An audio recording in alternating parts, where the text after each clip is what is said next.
This podcast with Femi Akinyemi, the podcast where we bring amazing guests to share the amazing stories that could transform our lives and help us to unleash our greatest selves. It's been a minute since I've come to you, a long time actually, but you know what? If I did have to come back, it was going to be for an amazing guest, and that is what I have for you today. I have with me someone who needs no introduction for those of you who are very familiar with her. And by the end of this podcast, for those of you who didn't know her but now do, you will be gobbling up all her content and following her up, because she is someone who is just all about faith, execution, passion. And even when I was just following her, I just realized she was just a person of action. Go. So I love tapping into her energy, and her story is unique and amazing. So it's really a pleasure to have you, Esther Longe. Esther, welcome to the Unleashed podcast. Thank you so much for joining us. Thank you so much for having me, Femi. I'm so excited to be here. No, thank you. So, I look at your profile and you have a very, very unique story, and you probably fall into maybe less than 100 people in the world. By the time you share your story, you probably, less than 100 people in the world who have been through what you've been. And I'm making that number off the top of my head. But do you know how many people have survived what you survived? Do you follow that? Do you know broadly how many? No. Okay. No, I don't. So, but we can assume it's probably going to be very low, right? It's going to be very low, which makes you a very unique person. So I don't want to get into that first, because that would make everyone just go, wow. So I guess I want to say, the first thing I want to say is, as you look back on your life, to everything you've been through to get to where you are today, when you look back, what's your number one feeling looking back on your journey of life to get to where you are today? What's your feeling when you look back in your life? I think, as cliche as it sounds, it's probably going to be gratitude. And I know you asked for one, but gratitude and joy, gratitude because I get to be here, and joy in that I haven't even started to scratch the surface. So it's exciting to know that there's still another half of my life yet to unfold. So I'm excited, and that is encapsulated in joy.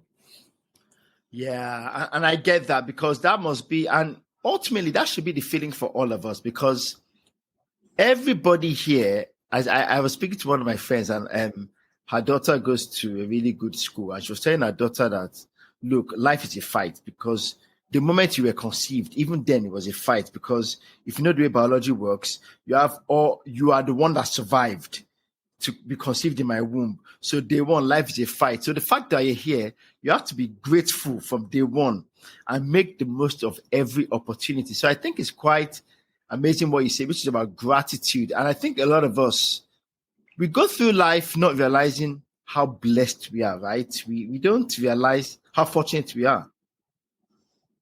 Yeah. And there was something I read in one of your profiles, I think in your Instagram post, where you said, where you are is someone else's prayer point.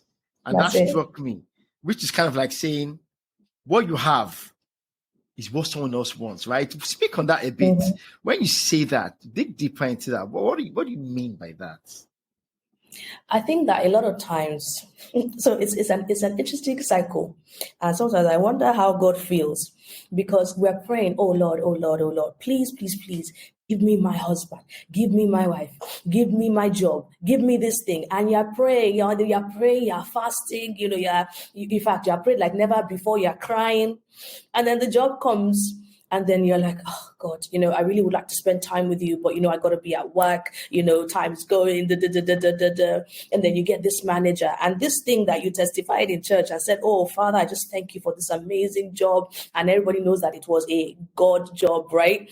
All of a sudden you get this manager and you're like, I don't even think that, did I even hear from God? Was this really the will of God? Is this really, do you get, as in, am I here? Oh Lord, please. And and the cycle starts again. You begin to pray, oh God, please give me a new job, But if you would actually pause and reflect and take a second, you will realize that you are living in some of your answered prayers. The house that you're living in now was once a prayer point.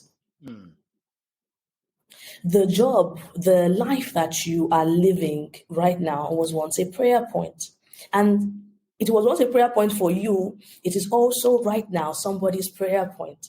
There's somebody that is looking at you, no matter where you are and you're complaining, somebody's looking at you and saying, oh, I wish I had what this person had.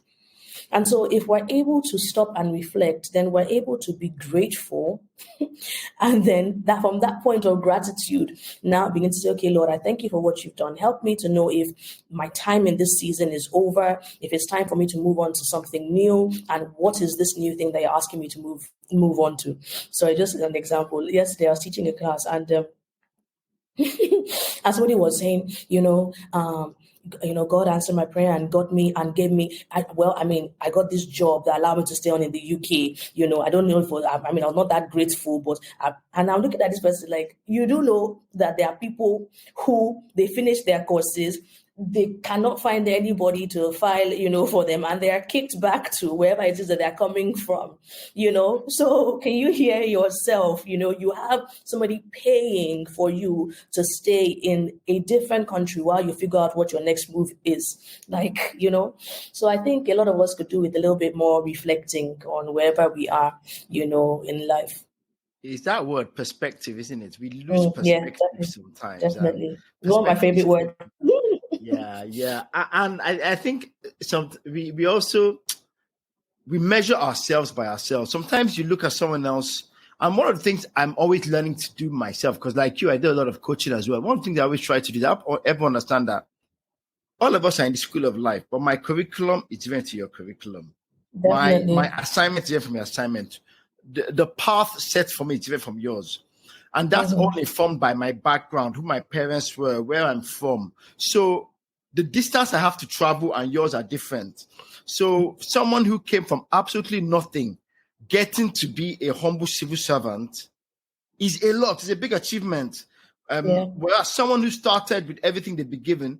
So it's really about using the 5 talents kind of thing scripturally. It's almost like it's with everyone has one. Some have 1, some have 3, some have 5.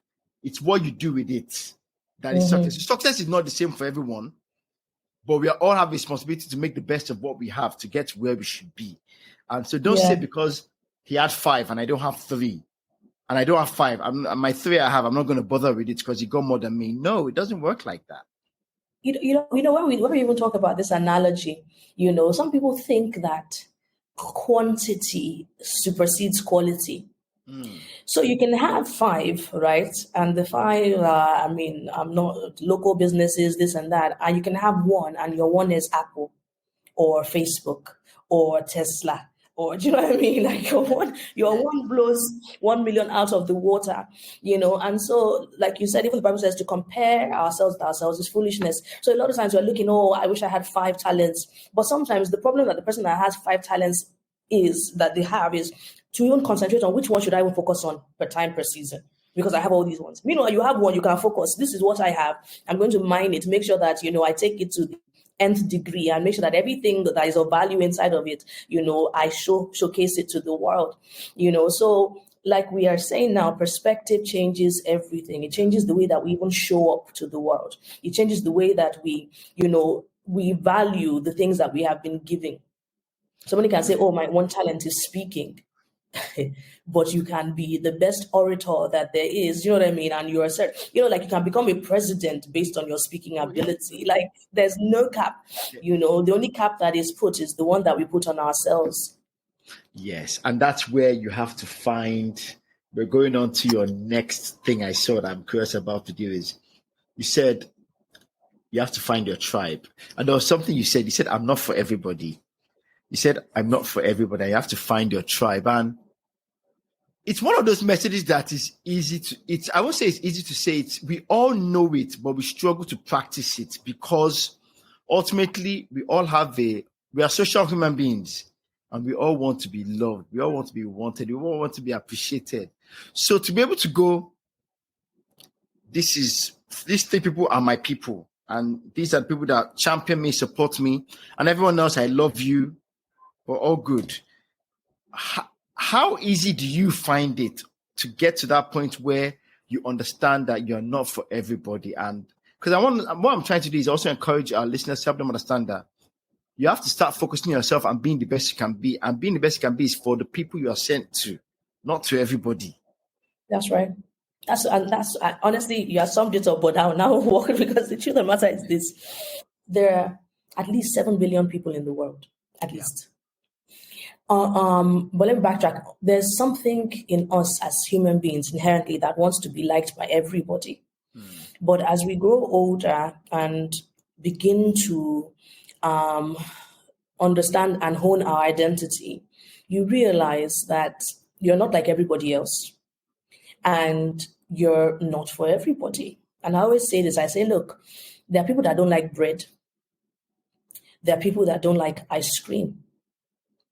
There are people that don't like pineapple, and the ice cream that they don't like is not because they are lactose intolerant or they just don't like ice cream. The people that don't like chocolate, do you understand?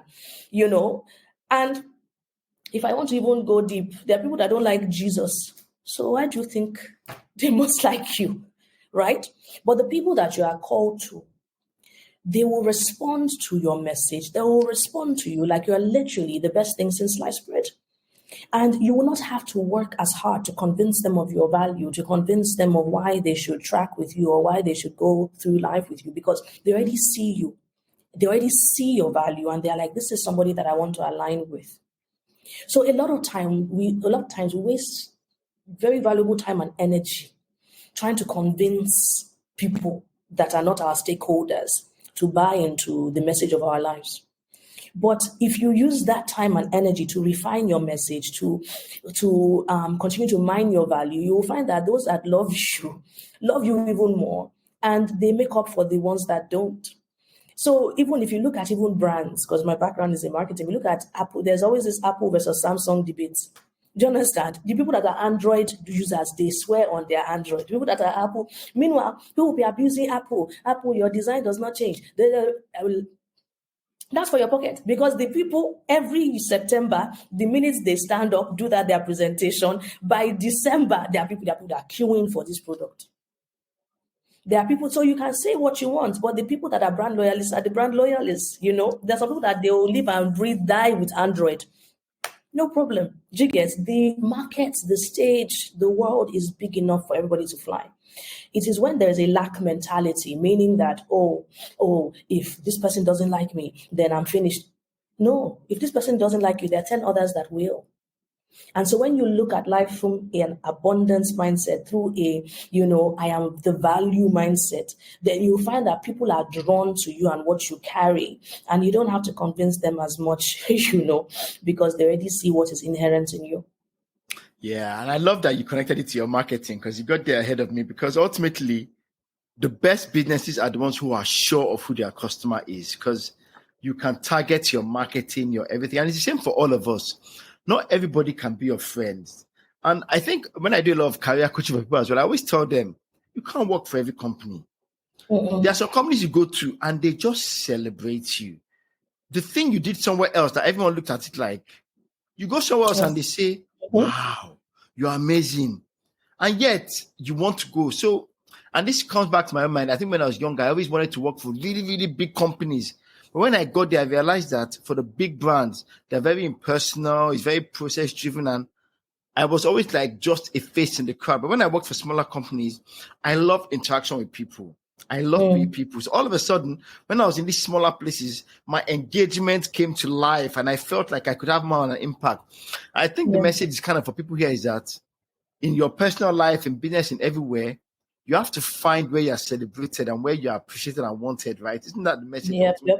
That's it. That's it. In life, in general, wherever you are, just go where you are celebrated, not tolerated. Now, I must put a caveat to that, because I find that, part of our generation, and definitely the generation that is coming after, there is something that is missing, which is the ability to stick at it ability, the ability to stick through things. So a lot of people say, oh, no, it's not giving, it's not working for my mental health. And before you even get a chance to even find out why you're there and what it's about, you're moving on to the next thing. This is not what we are saying. What we are saying is be so secure in your identity and in the value that you carry as a person that you go and you expect to be valued.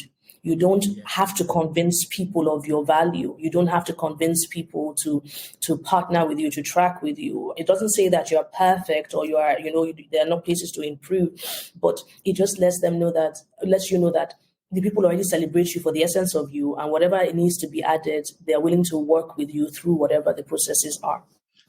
Yeah, that's true. It's about knowing your identity and knowing that you are who you are, and your experiences make up who you are, and that gives you your own unique perspective that somebody will value. And I think the other thing is, I don't know if that's what you find as well, is try not to take it personal when you're not for people. Don't take it personal. Yes. I think that's why a lot of us, we take it personal, right? That this person doesn't like me, or I don't get on with that person. We try to force ourselves, and then we cause more stress and make it even worse. Yeah, that's so good. That's actually really good. Yeah. So I couldn't let you go before we now start getting into, because we're kind of going back to front. So when I tell your profile, it said plane crash survivor. And I looked at it and I went, I've never seen that before. And I went, is this possible? And I guess that's why when we started the conversation, we're speaking about you are one of the few people who have been through this near-death experience of being plane crashed. So by sharing as much as you feel comfortable sharing, I mean, what was life like before for you? Who were you before? And this whole event happening, when you look at your life and that chapter, how have you come to reconcile yourself with it, and how did the whole thing happen? I mean, in your own words, talk us through that whole, when you narrate it, how do you narrate that whole just chapter of your life and that whole thing? I feel like you asked me like 3 or 4 questions. I know I have, and it's because it's such, and the reason why is because, and this is where you can also help as well, is because there are some people I've met who have been through, let's call them traumatic events, that sometimes they struggle to deal with articulating the shame, because maybe it's not something they've dealt with, unpacked themselves yet. So part of me was trying to find the right way to ask you so you can feel comfortable. But also, I kind of also know I've been with you long enough and followed you long enough to know that you've embraced it and you've used it as part of your story to become who you are today. So I guess the way I'll put it is, tell us more about your experience as a plane crash survivor, what led up to it, and how it shaped you to who you are today. Okay, so thank you. Okay, so as concisely as possible. So I grew up in a single parent home, right? And up until that point in my life, yes, I was driven. Yes, I went after things, and by the grace of God, I had good education. But I never really thought that there was anything remarkable. I mean, yes, I had, I was driven, I had ambition, but remarkable that God would single me out for anything, it was not. In fact, I even thought that God was like a heavenly uncle. So I didn't think I was on his radar. And then fast forward to 2006, which is when I go off, when it happened, when I go for National Youth Service, which is something that happens in Nigeria when you finish your first degree, right? So I was posted to Sokoto. Now, as a bit of background, in the year 2000, my auntie died in a plane crash. So she went on a missionary journey for Deeper Life, which is Deeper Life Christian Ministries, is a church in Nigeria. Yeah. And the Kenyan airplane that she was in crashed into the sea. And then we're told that we're lucky or fortunate to be able to find her body to bury.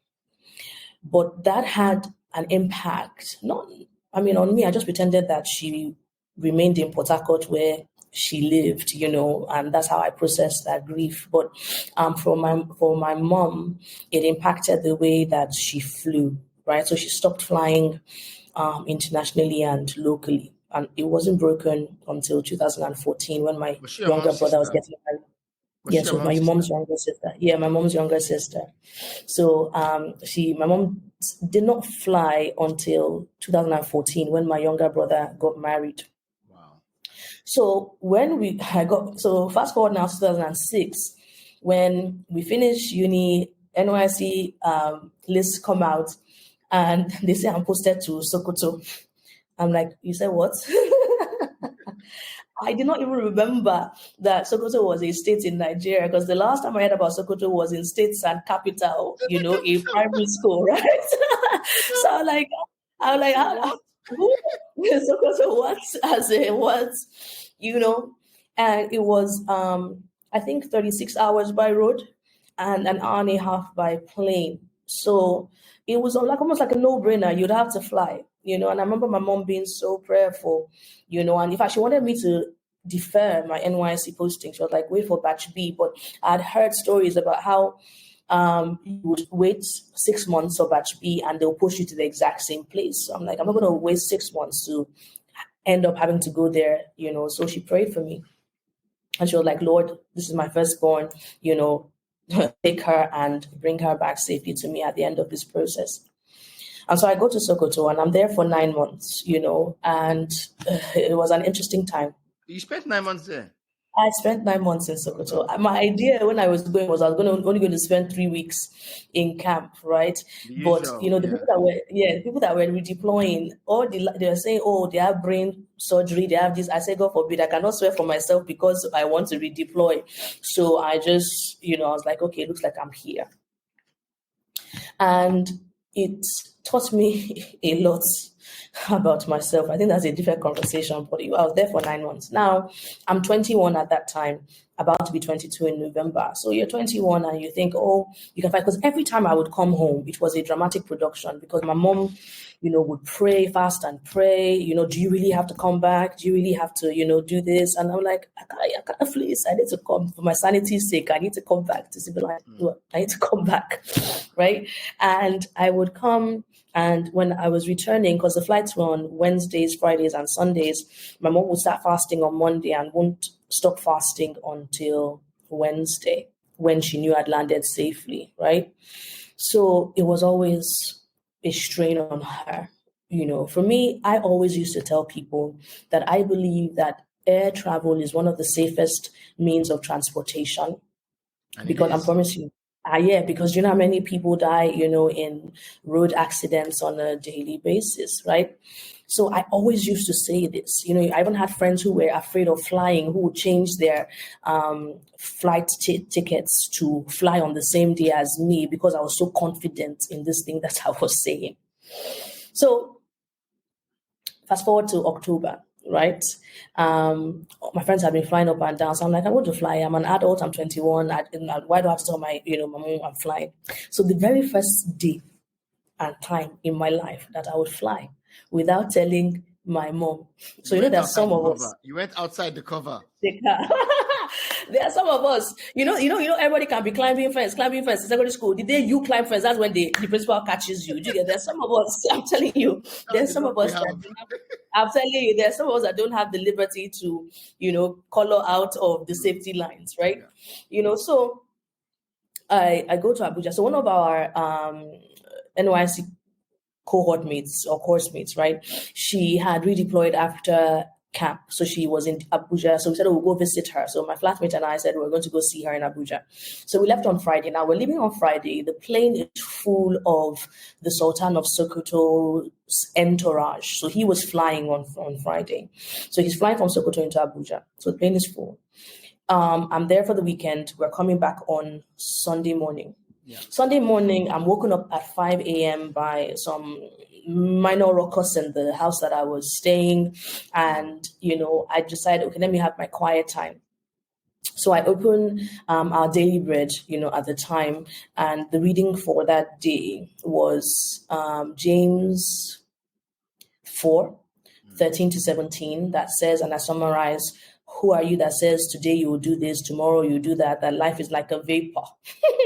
And you're about to travel. I'm like, oh Lord, please don't let my life be like a vapor. But you don't really think that anything is going to happen. You just pray those prayers, right? Let me just cover myself, and all of that.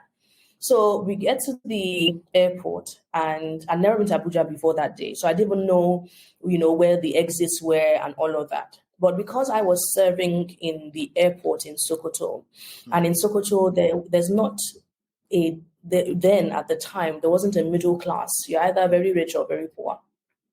And so it was the rich people that were flying because plane tickets were expensive. And so I looked around and I was familiar with this because there's certain people that are flying over now. So I looked around, saw familiar faces and said, when they get up to go, I will follow them because I know that we're going to the same destination. And when they got up to go, I followed them. Now I got outside and I don't know if you know the northern heat. So it's very hot in the north. And then there's a rain that comes after it's been so hot. And it's usually very heavy rain. And so it starts to rain and we're, queuing to board the plane. And I remember thinking to myself that, I wonder if the pilot can fly when it rains. But then I also thought to myself that they don't cancel flights you get every time that it rains. So it must be okay. So we get on the plane, and I used to say then that patience was not really my virtue. So I like to sit in the front of the plane. So as soon as the plane lands, I'm one of the first people out. That wasn't possible, however, because the plane was full of the Sultan of Sokoto and his entourage going back to Sokoto.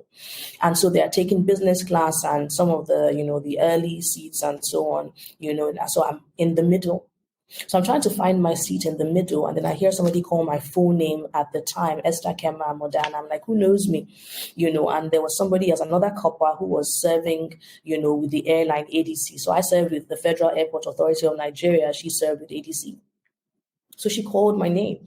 Now, for somebody who was already averse to sitting in the middle of the plane, the next few things that will happen, are part of the things that are supernatural about the testimony, because I heard like a voice in my head saying, go sit next to her.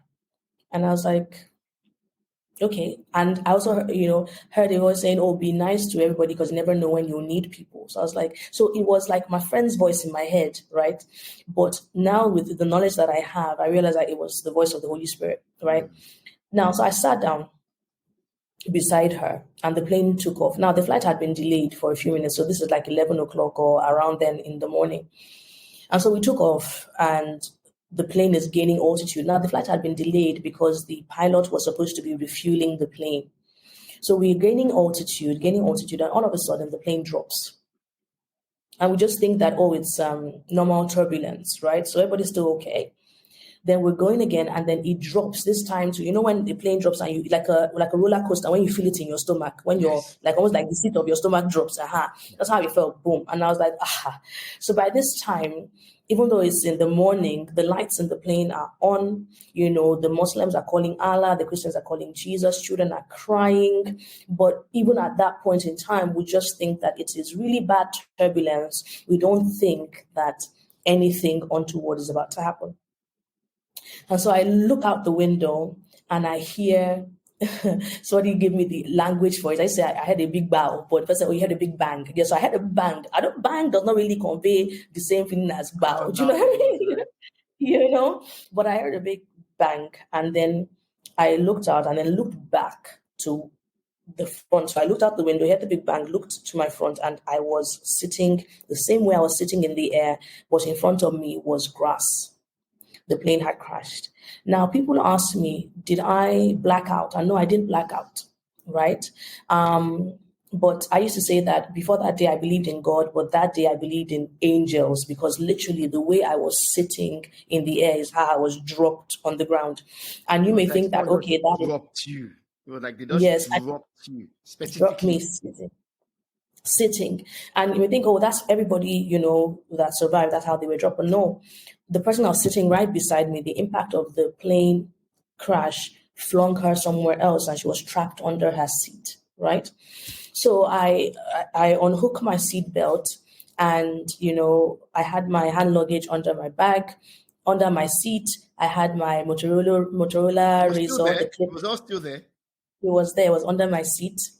My Motorola Razor clip by my side. The phone was on the floor beside me, clipped it, unhooked myself, heard the person beside me screaming for help, unhooked her from her own seat, and then we climbed out of the debris.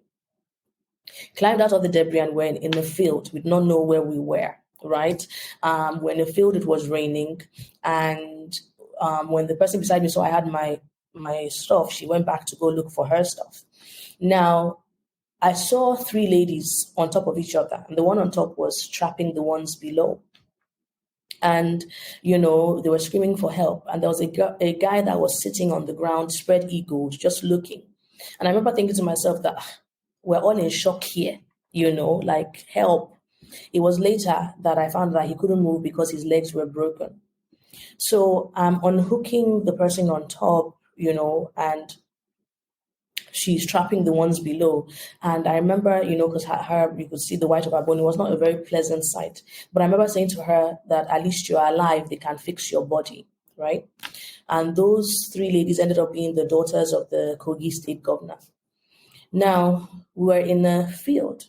We don't know where we were. There was a lady that was crying. So she had a broken hand, and I'm not sure if her leg was broken, but she had a broken hand and she was crying, her brother.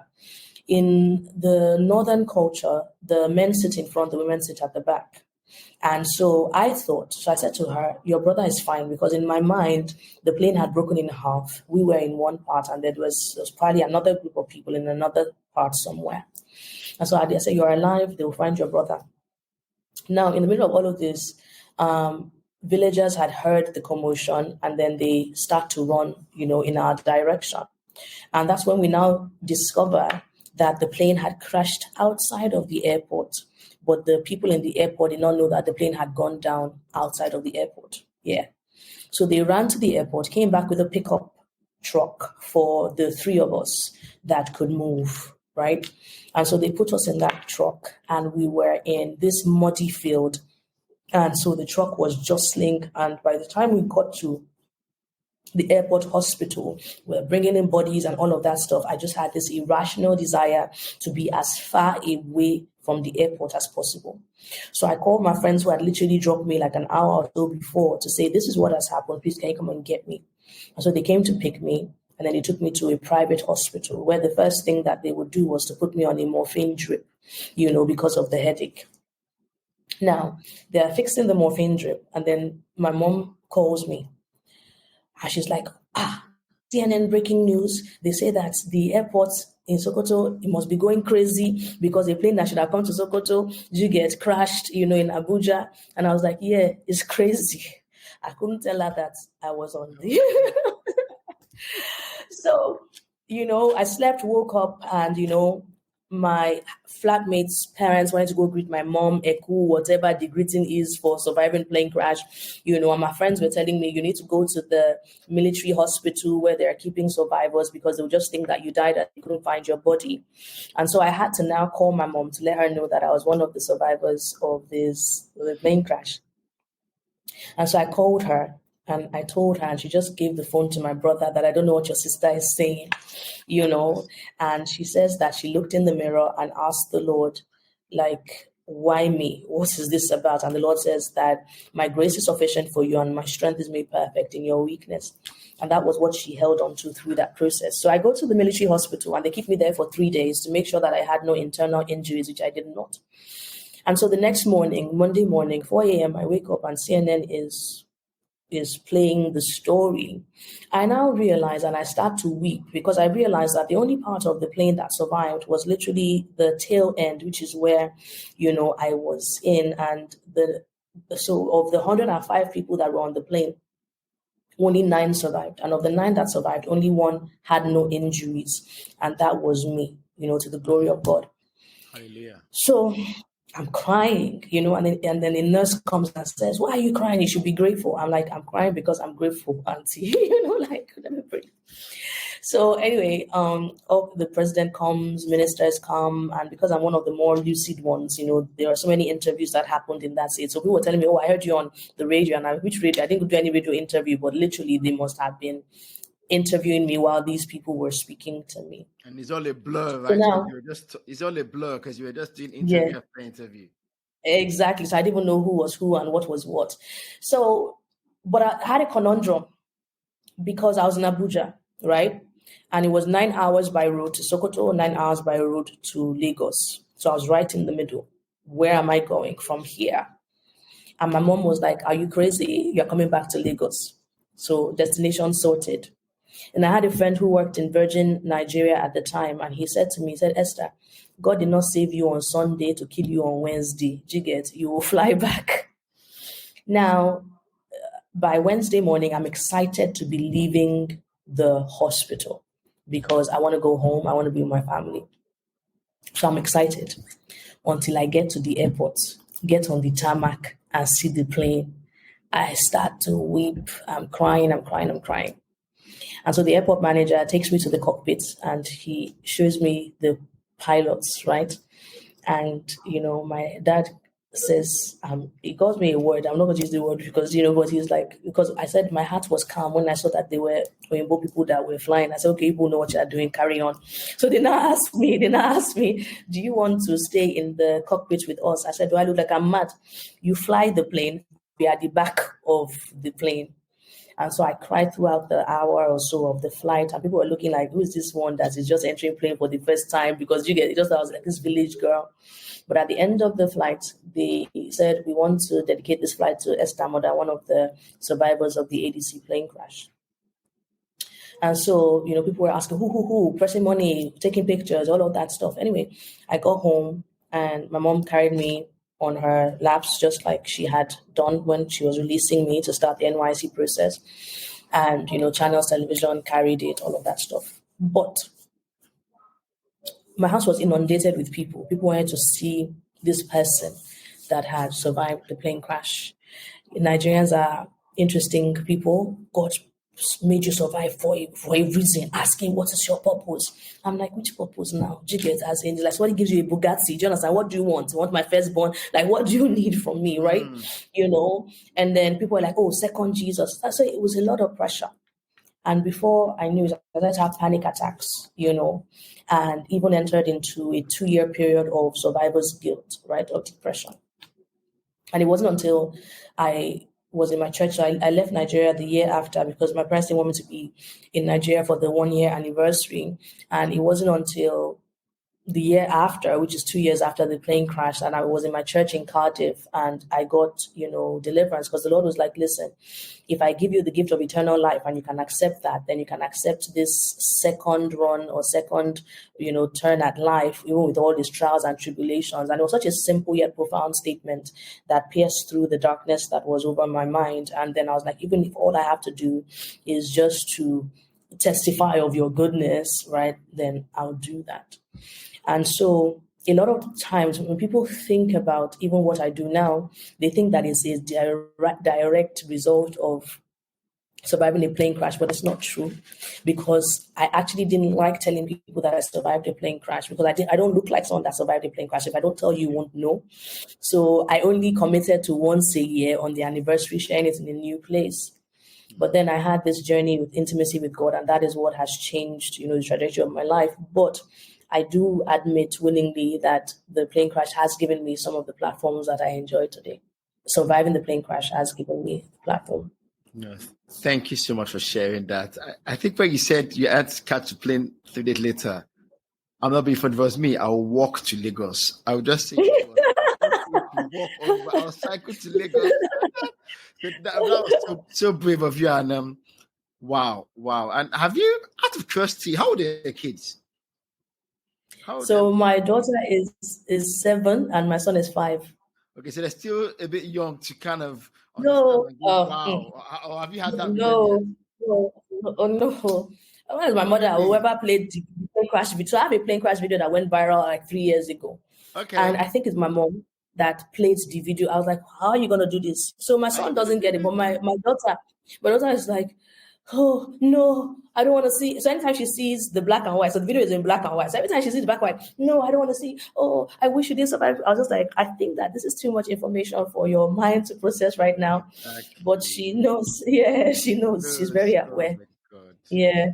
Wow, thank you so much. I mean, there's so much in that story. I was interested. You're the first person to confirm to me when I've heard that sitting at the back is actually safer on planes. I don't know if that's true, but I've heard that sitting at the back is actually safer in the unlikely event that what happened to you happens again. Sitting in the back. I mean, it's very rare anybody makes it, but if you're going to have a chance, at the back is probably better chances than being up front. So yeah. Amazing. So thank you so much for that. And I won't even unpack that much because I think everyone else, it's a big enough testimony for everyone who's heard it to take what they want from it. But thank you so much. But the other then, when I was following you, what I now heard was you said that, and you've kind of confirmed it, was that it didn't immediately lead to this. You didn't wake up next day and be like, I'm all for God, I'm on fire. It was a gradual process. And you mentioned somewhere that actually you went into a depression for a while, and you suffered survivor's guilt. Tell us a bit more about that. That survivor's guilt, Yeah. that whole feeling and depression. Yeah, so if on that plane, there was the Sultan of Sokoto, his son and his grandson. There was a mom with 4 kids. There was a deacon even in my church growing up, right? So there were so many amazing people that By the died world on that plane. standards, really high, amazing people. Yes. And then, there's this little pipsqueak of a girl that all the headlines, miracle girl, and I'm just like, why? Like, what do you want? Do you understand? Especially because it really messed with my mind and my theology up until that point. Because, like I said, coming from my background of a single parent, whatever, where God is heavenly uncle, and then people are now ascribing this. Did you see the thumbs up? This Mac and his thing, Anyway, so coming from my, from my background, coming from, and people are saying, "Oh, God saved you for a reason, for purpose," second Jesus, and I'm like, I didn't even know that he knew me or cared about me to do this amazing thing. So what do you want? Do you want me to be a missionary somewhere? Like, what do you require from me, please? What's the price I paid? So, yeah. Thank you. Like, what do you need? Like, what? Like, why? Why me? And so it was a lot. It was a lot. And to be honest, I'm not even somebody till now that really likes spotlight. So all the attention was a lot. It was a lot. And I don't know how to process it. It gave me panic attacks, And so I remember in January or so of 2008, one of the ladies she was like my junior in Queen's College, and she committed suicide. And people were like, how? Why was she commit suicide? And I was like, I can understand it. You can be in such a dark place, that the hope, the will to live, and up until that point, I was the funniest person. I could make everybody laugh, but I would see life from third person perspective. Why are you laughing? What's funny? Do you know what I mean? Like, I'm having a conversation and I'll just be, almost like an out of body experience, looking at like, why are you laughing? And it wasn't until that simple but profound statement just brought light and broke the darkness. So, but I have a lot of empathy. Therefore, that's why the mind is so powerful, because the mind can literally halt you in your tracks. It can make you disengage from the world as you know it, And so one of my own life's messages is a message of hope and encouragement, and also deliverance, just making you embrace freedom on different planes of your life. No, thank you. And that kind of leads us nicely into one of your flagship programs you do. And I encourage everyone to check out Esther Longe's Instagram. And she talked a lot about her Fortified Mind program.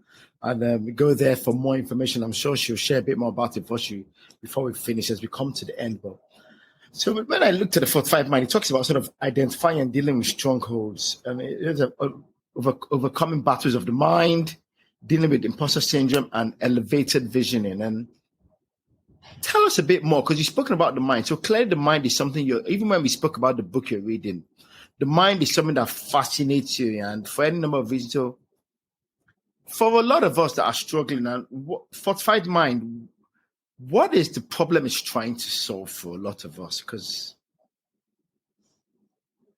I find that, so I'm called to like high achieving individuals, and I feel like they are often overlooked, because people believe that, for you to be so accomplished, intellectual, to get to where you are, you don't have problem, literally.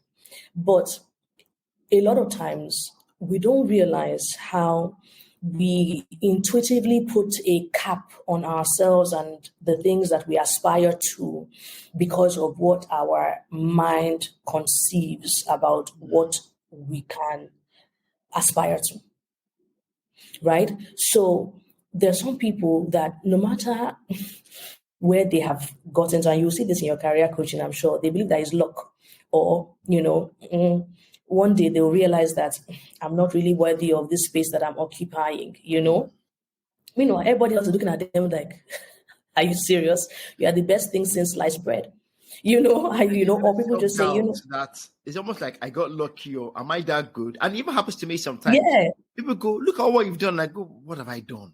What have I done? And you minimize, you and you minimize, you minimize everything you've done in relation to what others see you. So when others talk about it, like, who are you talking about? they're talking about. So exactly. It's like they're seeing something that you can't see, Yes. and because things come easily to you, you almost minimize the efficacy of those things, because for you, like, everybody should be able to do this. This is not a big deal. But you don't Yes. realize that there are gifts and graces that are operating in your life. So things that are easy for you are not necessarily easy for other people. I've also seen the most remarkable people, strong, even people that other people lean on, but they don't believe that they deserve better than where they are.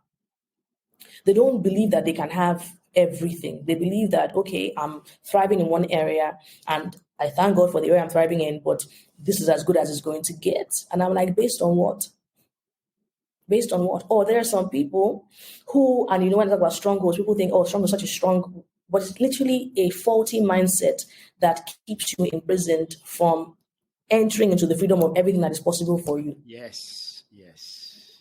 Yes. So it's not the enemies of your father's house. Father is literally, because those ones, at least you can fight demon, you can pray.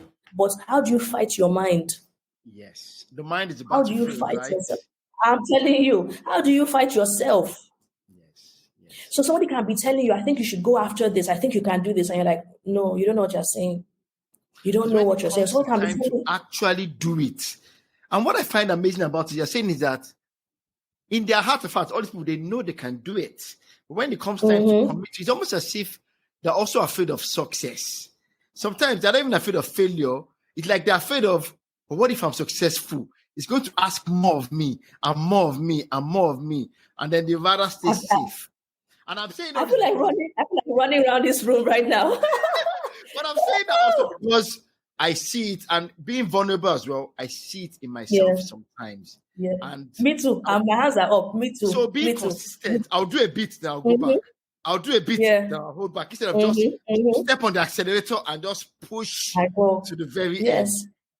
end. So that's why I'm running around, because we are our own clients. You know, it's easy for me to identify it. And when I have it, because the people that are afraid of failure.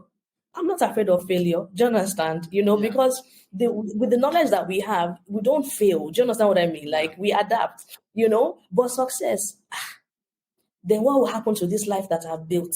Then yes, what will it demand from me? Then I have to yes, expand into this. Then I have to do this. Then what if I don't have the capacity for the more? What if you now talk yourself out of things? And yes. then, a lot of times I have people say, well, it's okay.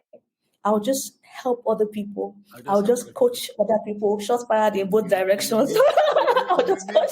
small. You remain small. And usually such people are also intelligent enough to know that life is passing you by. So it becomes a mental Mm-hmm, torture as your life is passing you by. mm-hmm, Your dreams are mm-hmm, fading. So it's not like mm-hmm, they're ignorant of. So when people are even coaching them, sometimes it's even harder to mm-hmm. coach or speak to such people, because they can answer, everything you want to say, they will say it for you because they Yeah. know the answer. So it's And almost like that's at why some point, you just have to do it yourself, because I can't help you. Because intellectually, you know what. you already know the answers. And so that's why I believe that even my own strategy, I go to the roots, because a lot of these things have their foundations in childhood. They have their foundations in things that accessed our minds before we had the ability to defend ourselves. So there are things that people will say to you now as an adult that you're like, are you crazy? As in, what did you smoke? Could you get before coming to me? Just what I mean. But as a child, it has the ability to devastate you. Yeah. And so you don't realize that you now begin to take position based on what happened in childhood. From that age, you begin to take a position and you begin to protect yourself. These are the parameters of my life. You get, so that I never feel this feeling again. I will never put myself in a position. And every time you put those parameters around you, you're literally walling yourself in. And some people say, what's wrong with that? I'm protected. I don't get to be hurt. But you also don't get to experience, so you don't feel the low lows of being hurt, but you don't feel the high highs of the joy that comes from accomplishing what your destiny is. And so we now have to begin Mm-hmm. No, Without this being is able to because unpack. Mm-hmm. unpack. Tell You me. have to unpack it, right? But there's something you Yes. said because could it be also that you were so young that may not even visually remember what the event was that caused it to be like this? Could that Mm-hmm. be as well that Yes. you can never really, you're Yes. too young, so Yes. you can never really remember what the event was that made you as you are? Yes. And so that's why even the fortified mind is such a unique course, because it is both um intelligent systems, but also God. Whereas I'm talking to people, they now remember, oh, my primary school teacher said this to me. Why am I remembering my primary school teacher? I've not thought about them in 30, you get 30 years. All of a sudden, I'm like, stay there, because there's something there. There's something that happened in that time frame that the Holy Spirit is bringing to your remembrance, so that you know that that's where the issue started. So a lot of times, if you're talking to adults and you're saying, oh, I see that, there's a fear of rejection. I see that, you don't allow yourself to be seen or pursue your life. They'll say, oh, yeah. 5 years ago, my best friend did this to me. 10 years, no, that is just a symptom. It's not the That is a root. symptom. The root It's not the usually would symptom. have happened in your childhood. And so what you find is that your experiences are just corroborating this script that has already been planted. And so I use an analogy, which I feel captures it, where I read it in the book years ago about this elephant, that when the elephant was a baby elephant, it was tied to a tree.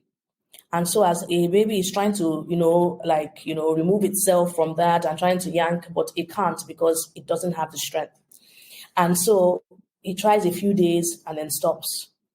As that elephant becomes older, the owner can just tie it to the tree and walk away, because the elephant is not even going to try to shift. Meanwhile, at that point of position in its lifespan, it can destroy the whole forest if you allow it. At its size, And I it found can that, just walk away.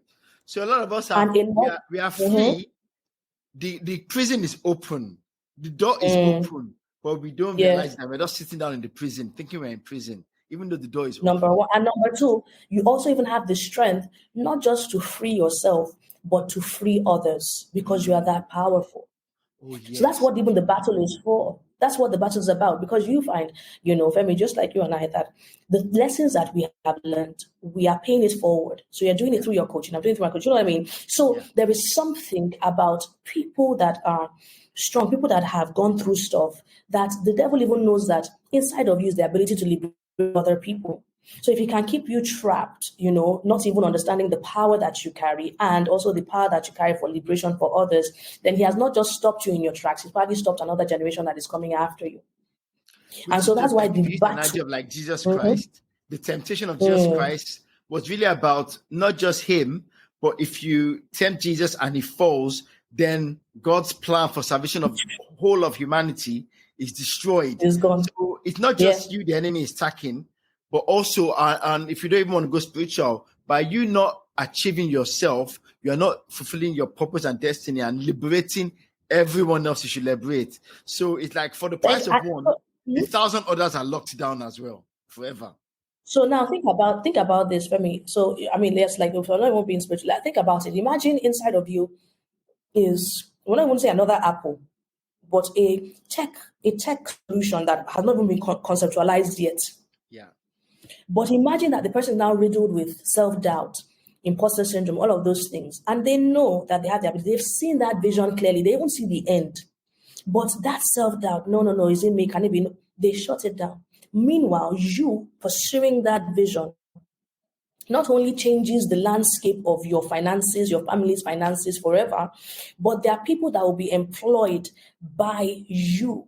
Look at all the people that Apple is or Tesla is. You get even not even that they're even employing, but that by virtue of their stocks and shares they have made money. There's so many people that are connected to We are you, and this connecting through Apple one talent or this. devices.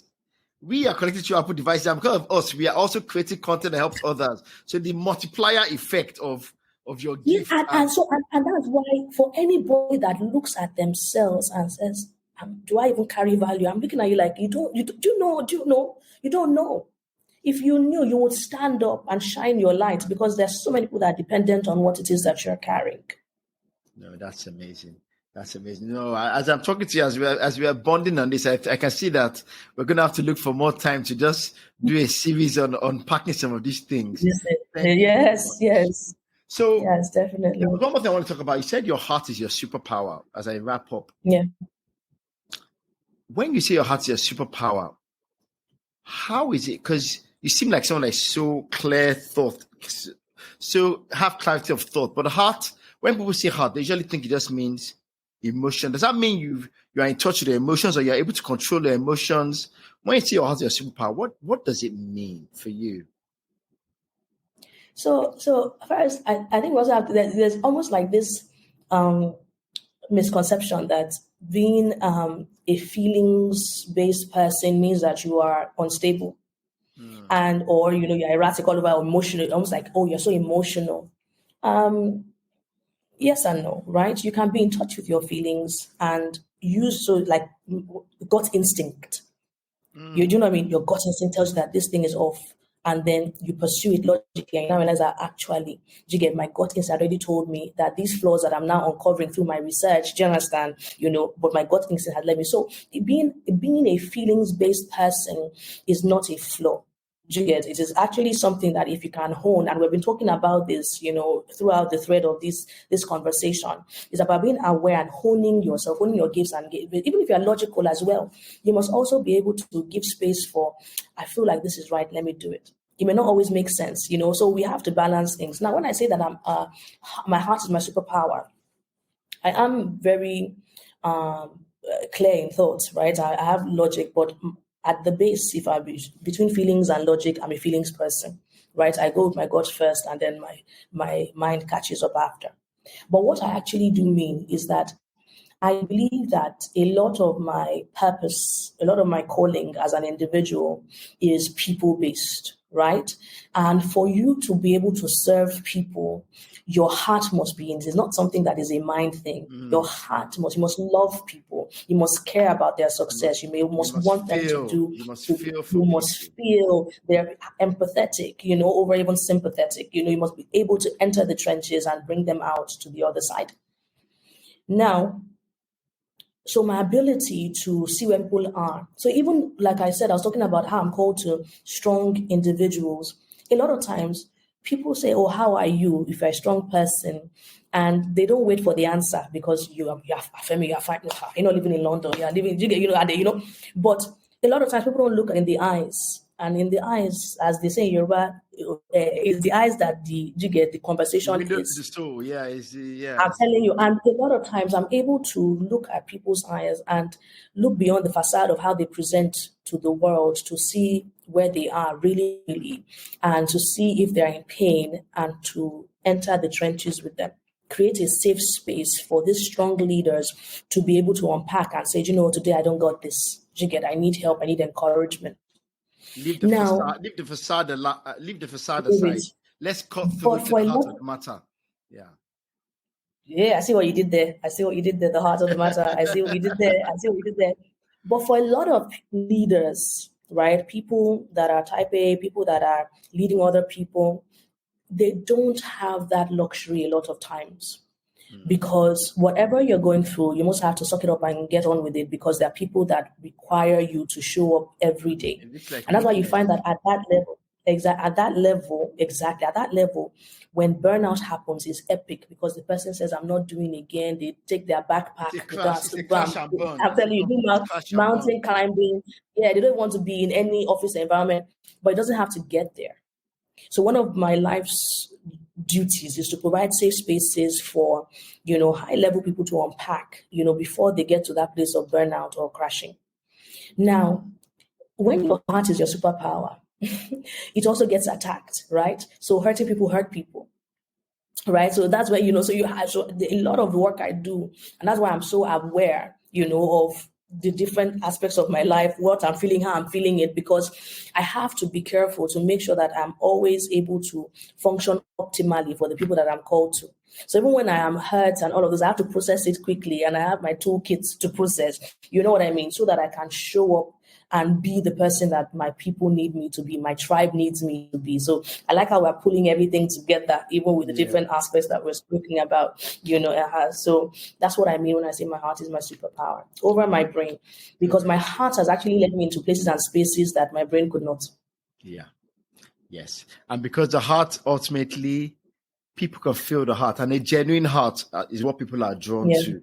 You can get logic Yeah. in books, you can get logic anywhere, but So genuine good. people, and in this world of AI and everything, the people that are going to win are people that are authentic and genuine and are Yeah. real, because everything else you can Yeah. get from, you can just go into ChatGPT or whatever and get the information you need. Yeah. So Yeah. amazing. Thank you so much. So where can people find you? Where can people, what are you up to now? What's happening? Anything big happening over the next few months? Where can people find you or learn more from you or just tap into you and get more from you? Okay, so the easiest place to get, updates on what it is that I'm up to is my Instagram, Esther Longe, no A, Esther Longe, long with an E. And yes, this year's a big year for me. I turned 40. And so I have a book coming up in November. One of my flagship coaching programs is called the Unicorn Program, and that starts in January. So there are different ways to connect, but the easiest way to find all of that information is on my Instagram page at Esther Longe. Fantastic, thank you. So if you had one parting message for people today, mentor with Esther, your mentor. If you're going to leave something, if you're going to leave a mentor message for the world, what will you leave for all our listeners and guests to wrap up? I would say that you matter. You are created on purpose, for purpose. And so the best thing you can do is to discover why on earth you are here and to lean into it. Own your uniqueness. Stop trying to be like everybody else.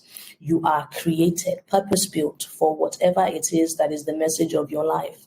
And there are people that are waiting for you to find it so that they can align with what is being built in and through you. God bless you. Thank you so much, Esther. It's been an absolute pleasure. You heard it there. It's really about purpose and also connecting your life story all together to bring it to where you are today. But also your faith is one of is your compass as well to direct you as you go. I can't speak more about this podcast. You've just got to listen to it. It's been transformational. It has been for me as well. And I leave here inspired, motivated. And I encourage you as well to go back. And you're going to need to listen to this more than once. Make sure you do. To make sure you get everything out of it. So for me and Esther, it's get unleashed, stay unleashed, and have a blessed week.